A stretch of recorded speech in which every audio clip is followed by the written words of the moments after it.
আমার বাসা মেইন রাস্তার পাশে। এটা একতলার ছাদ। ছাদের উপরে আমার কয়টা গাছ আছে, গাছ লাগানো, মানে 10-20টা গাছ। তো আমার ওই যে গুগলের যে এই রোডের যে দেখে, এইটার মধ্যে আমার বিল্ডিংটাও আছে। বিল্ডিংটার উপরে যে কয়টা গাছ আছে এটা ছবি আমার দেখাই। আপনি বলেন, তখন আমার বিবি আজকে এটা শুনে আমার একটা আশ্চর্য কথা বলতেছে, আমার অবাক লাগছে।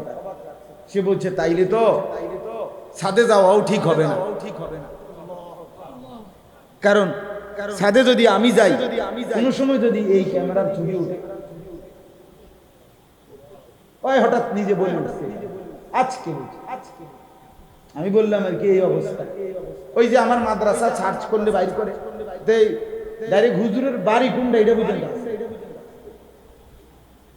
তাইলে গোটা পৃথিবী আপনার এই নেটের মাধ্যমে নখদর্পণ একদম হাতের মুঠোয়।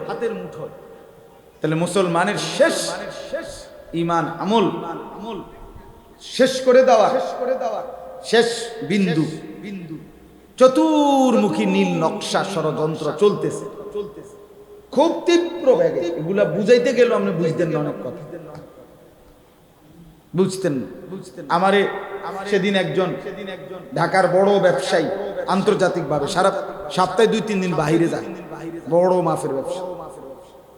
উনি আমারে বলতেছে যে হুজুর, শুধু আপনার আমি নিজে দেখে আসছি, নতুন মোবাইল আসতেছে কিছুদিনের মধ্যে, আপনি শুধু যে কোনো জায়গায় আপনার সাথে বড় একটা মোবাইল ছিল আপনাকে 4 জনের কাছে, আপনারা যে কথা বলছেন মোবাইলে না, এমনি এমনি বইয়ে বইয়ে যা বলছেন তার সবকিছুই ওই মোবাইলটার ভিতরে রেকর্ড হয়ে যাচ্ছে।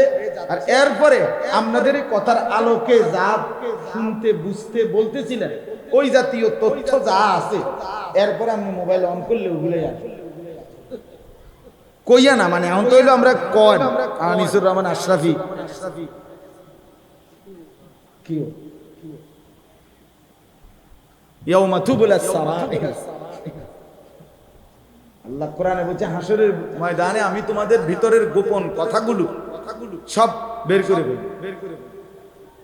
ওয়া শাহিদা আলাইহিম সামউহুম ওয়া আবসারুহুম ওয়া জুলুদুহুম।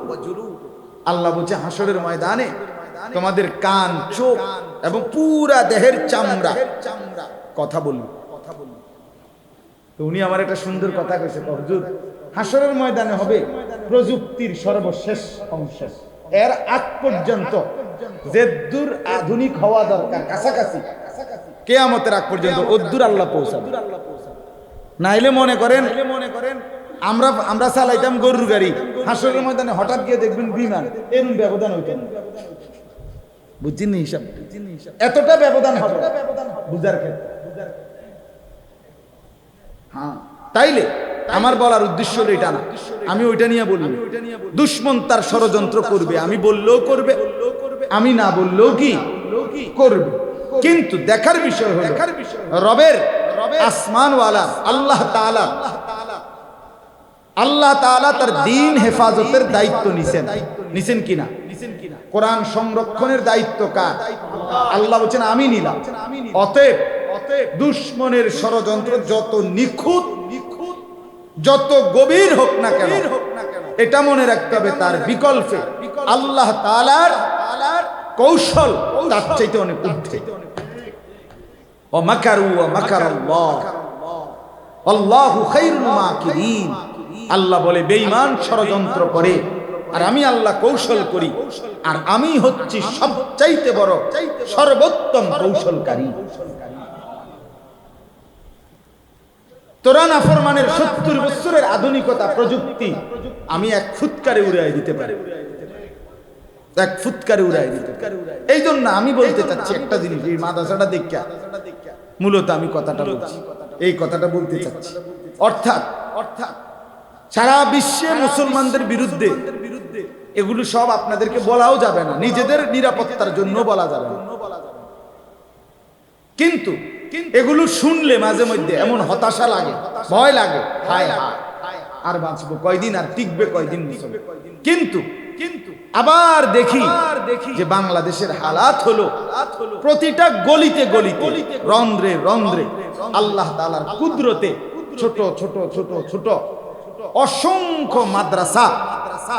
এই মনে হয় যেন 5 বছরের ভিতরে ম্যাজিক হারে বাইরে গেছে। এটার কারবারটা কি? এটার কারণটা কি? এনে কি দরকার লাগবে মানুষের? কথা বোঝেন না? মালাই বাঙ্গরা কি মাদ্রাসা নাই? কথা বলেন না। মালাই বাঙ্গরা মাদ্রাসা আছে কিনা বাজার উপরে? এনে কি দরকার? হ্যাঁ, রব্বুল আলামিন বলছে আমিও একদম নিখুঁত ভাবে আমার জমিনটাকে, আমার বান্দাদের ঈমান আমলের আখিরি হেফাজতের জন্য আমিও মাদ্রাসা, কোরআনের ঘর, জায়গায় জায়গায় ছোট্ট ছোট্ট ক্যাম্প, আমার ঈমান রক্ষার ক্যাম্প, যেন ঘূর্ণিঝড়, বন্যা, জলোচ্ছ্বাস, টর্নেডোতে যেরকম বিভিন্ন জায়গায় ভবন রেডি থাকে, আমি আল্লাহ আগের থেকে ঈমান আমলের পাহারাদার হিসাবে ঘর প্রত্যেক গ্রামে গ্রামে, গলিতে গলিতে আমিও রেডি করতেছি। ঠিক আছে, কোন সন্দেহ? প্রয়োজন পরিমাণ লোক গ্রামকে গ্রাম রেডি হয়ে যায় দুশ্মনের মোকাবেলার জন্য, বেঈমানের মোকাবেলার জন্য। সমান সমান দরকার না, কখনোই দরকার না। সমান সমান হইতে হবে, সমান হইতে হবে। আল্লাহ তাআলার একটা হিসাব আছে। আমার কাছে একটা বই আছে, হিসাবুল কোরআন, কোরআন শরীফের অঙ্ক, মানে কোরআনের অঙ্ক। ওইখানে আল্লাহ তাআলা কোরআনে কিন্তু অনেক যোগ বিয়োগ পূরণ ভাগ আছে, বুঝছেন না? বিয়োগ আছে, যেমন ওয়ালাকাদ আরসালনা নূহান ইলা কওমিহি ফালাবিসা ফীহিম আলফা সানাতিন ইল্লা 50 আমান। এই যে এই বিয়োগ আল্লাহ বলছেন নূহ আলাইহিস সালামকে আমি পাঠিয়েছি তার কওমের কাছে, তিনি তাদের মধ্যে ছিলেন 1000 বছর 50 কম। তাহলে 1000 এর থেকে 50 কি দিবেন? বিয়োগ দিবেন, 950 বাড়িব। এই যে কোরআনের বিয়োগ। এরপরে আছে মুসা আলাইহিস সালামকে আমি আল্লাহ তাআলা বলছি 30 দিন তুর পাহাড়ে আইসা থাকতে, এরপরে ওয়া আতমামনাহা 10, এটারে আরো 10 দিন দিয়া বাড়াইছি, পূর্ণ করছি। এবার আরো 10 দিন যোগ করবেন, তো কত হইব? 40। এই যে যোগ, কোরআন শরীফে কি আছে? যোগও আছে, বিয়োগ আছে, এরকম আছে। তো এটা বলতেছিলাম যে আল্লাহ তাআলা তার কুদরতি নিজামে এই পৃথিবীটার মধ্যে যারা যত ষড়যন্ত্রই করুক, ঘরের শত্রু, বাহিরের শত্রু, ছদ্মবেশী কিংবা প্রকাশ্য, সব লাইনের দুশমনের মোকাবেলায় আলহামদুলিল্লাহ আল্লাহ তাআলাও কার্যকর ব্যবস্থা তৈরি করছেন। বলেন আলহামদুলিল্লাহ। ঈমান ইসলামের ঘর, মানুষের জান মালের শেষ ঈমানে রক্ষার জায়গা আল্লাহ তাআলা ঠিক করছেন। তো বলতেছিলাম সমান সমান লাগবে না, দুশমন যতজন ঈমানদার ততজন, না না লাগবে না। ঈমানদার কম হইলেই চলবে। আল্লাহ কোরআনে বলছে ইন ইয়াকুম মিনকুম 20 সাবিরুনা ইয়াগলিবু মিআতাই। সরাসরি কোরআনে আল্লাহ বলে মুমিন, ঈমানদার, আমার উপরে সবরকারী যদি হয় 20 জন, 20 মানে 20, আল্লাহ বলে নিশ্চয়ই তারা যুদ্ধে মোকাবেলায় বিজয় লাভ করবে 200 কাফেরের বিপরীতে। তাহলে 20 আর 200 হিসাব বুঝুনি? তাইলে ঈমানদার, সিজদাওয়ালা, আল্লাহর গোলামি করেনেওয়ালা, হিম্মতওয়ালা, সাহসী মুমিন অল্পই হবে, কিন্তু এদের দ্বারাই সর্বযুগে ঈমান ইসলামের বিজয় হবে। অতএব যুবক, এই যে কয়জন বসছো, দেখার বিষয় হলো তুমি কামে লাগবা কিনা। অচিরেই ঈমান ইসলামের জন্য কুরবানি লাগবে। গরু কুরবানি না, জীবন কুরবানি লাগবেই। এটা স্বাভাবিক। সকলের ফিকির এখন একটা সাধারণ গ্রামের সিফার ভিতরে যেতে পারি। সাধারণ থেকে একটা সাধারণ ছেলেও এখন যা ফিকির করে সারা বিশ্ব নিয়ে, মানুষের চিন্তা আর এখন বাংলাদেশে সীমাবদ্ধ নয়। নাইলে যে ছেলেটা নিজের একটা চুল কাইটটা ফেসবুকে দেয়, সে কি জন্য দেয়? যে সারা বিশ্ব দেখুক। তাহলে তার এই সামান্য আঙ্গাল কাঙ্গাল দেড় বুইরা বেড়া, তুই বেড়া ঠিক করিয়া আর্থিক রাস্তা কথা কইতে রাস্তা, তোরও চিন্তা যে ফেসবুকে আসুক সারা পৃথিবীতে। তাহলে প্রত্যেকের চিন্তা এখন কি নিয়া, বুঝছেন হিসাবটা? সবাই চিন্তা করে। তার মানে আগামীর সময়টা ঈমান ইসলামের যুদ্ধ, কুফরের যুদ্ধ।